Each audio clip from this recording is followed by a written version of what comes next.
అదేవిధంగా describe Indian culture in 5 lines అని అడగగానే వెంటనే ఈ యొక్క చాట్ జీపీటీ అనేది వితిన్ సెకండ్స్లో 5 లైన్లలో ఇండియన్ కల్చర్కి సంబంధించి మనకైతే సమాచారాన్ని ఇవ్వడం జరుగుతుంది.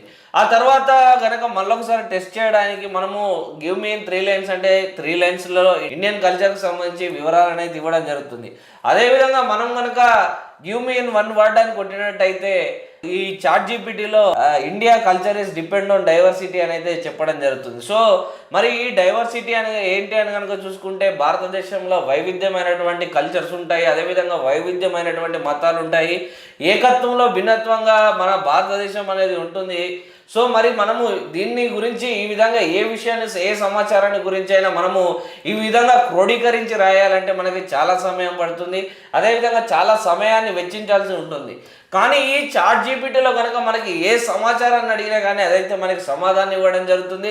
హ్యూమన్ ఇంటెలిజెన్స్కి అందని వాటి గురించి కూడా ఈ యొక్క చాట్ జీపీటీ ఏదైతే ఆర్టిఫిషియల్ ఇంటెలిజెన్స్ అసిస్టెంట్ ఉందో ఇదైతే మనకి వెంటనే వితిన్ సెకండ్లలో అయితే మనకి సమాచారాన్ని ఇవ్వడం జరుగుతుంది. ఈ ఏఐతో అయితే మనతో మరొక మనిషి మాట్లాడుతున్నట్టుగానే ఉంటుంది. అదేవిధంగా ఈ ఏఐ యొక్క ప్రభావం ఏ విధంగా ఉందంటే ప్రపంచం మీద గూగుల్ కంపెనీ కూడా స్వయంగా bud.ai అని చెప్పేసి ఒక ఏఐ సాఫ్ట్వేర్ అనేది క్రియేట్ చేసుకోవడం జరిగింది.